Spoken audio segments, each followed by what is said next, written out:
In the chapter Changing Families, remember we studied about Sharing, who with his family had to move to a different city because of his father's promotion.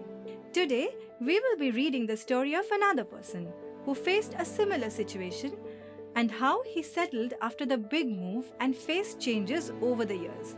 Hello and welcome to Notebook. In the year 1947, other than the independence of India, another major incident occurred.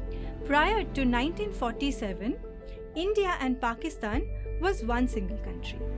The partition of British India created two different entities, India and Pakistan. Our author, Chetandas, writes about the changing times starting from when he had to leave his home at a very early age during partition. Chetandas writes about the first incident, that is his big move. This has taken place about 60 years back when he was only 9 years old.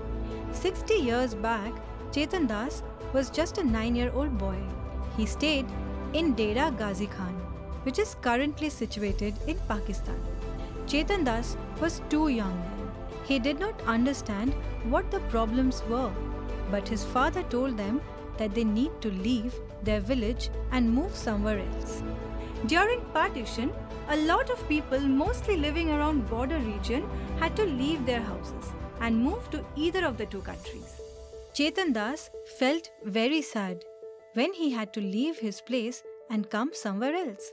Through Chetandas's account, we find out that once they reached India, they had to live in a camp with big tents which was set up in a huge ground. This was a temporary arrangement. However, after some time, they were given some land in the Sona village where they built their house. It was a wonderful experience where they themselves built the house. His Baba and Amma, that is his dad and mom, worked their hardest, while Chetandas and his siblings also tried to help. Baba dug up the soil and laid up the wall. Amma coated the floor with a mixture of cow dung and mud. Amma said that this would keep off the insects. Students, these methods of building a house is really not popular these days. Times have changed and so have the methods. Chetandas continues describing the construction of his house. The frame of the roof was made of neem and kikar wood, as they kept away termites.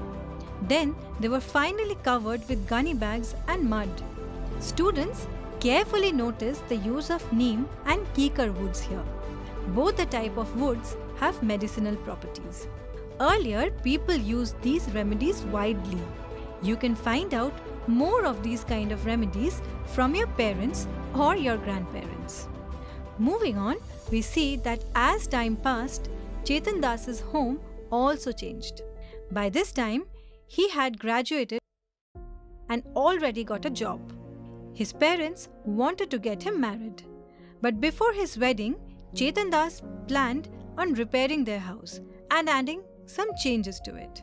We find out by this time, people in the cities had already started to use cement. Thus, for the roof, they upgraded from the wood to iron and cement. Unbaked bricks were getting popular during those times.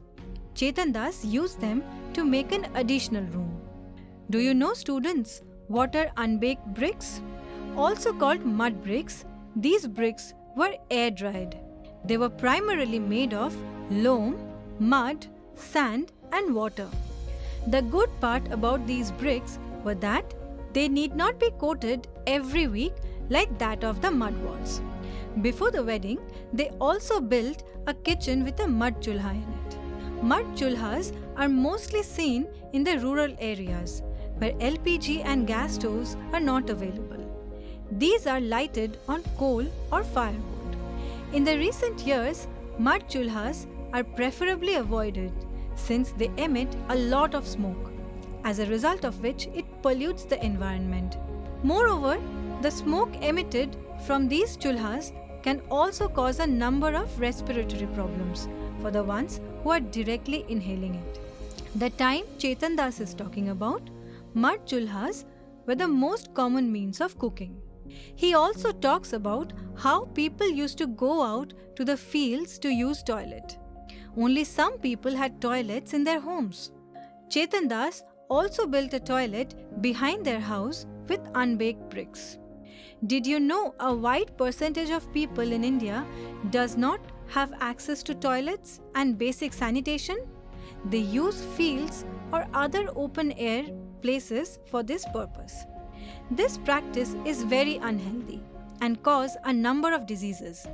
Thus, we see that by building a toilet, Chetandas protects his family from falling ill and takes care of basic hygiene. With time, we see that Chetandas' family faces more changes. His 3 kids were born and they completed their studies too. His daughter got married and moved to Palwal.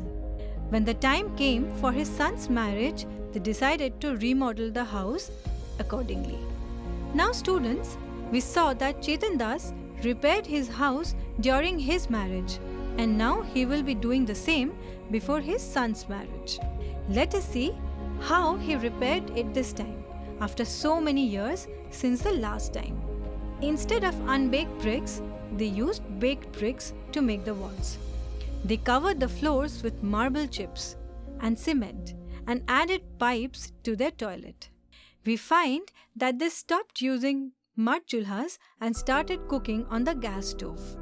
In the last part, Chetandas shares the experience of other new things he saw in his life. He tells us about his son Montu, who moved to Delhi for his job. Chetandas and his wife Suman visited them sometimes. On their journey to Delhi, they passed through Gurugram. It was full of all the high-rises. An astonished 70-year-old Chetandas kept wondering how houses have changed over the years. Chetandas kept thinking about the house that they had left back in Dera Ghazi Khan and how those houses might have become after so many years. Thus, through the eyes of Chetandas, we did understand how with time everything has changed. The way they built their houses when they reached India was so much different from how houses are built today. And it is all as per our convenience with the passage of time. Need and resources keep changing with time and it reflects in everything, including our houses. Students, you can also ask your great-grandparents or grandparents of your family about how they have seen changes around them over the years. With this, we come to the end of another video lesson. And for more such fun-filled videos, keep watching Notebook.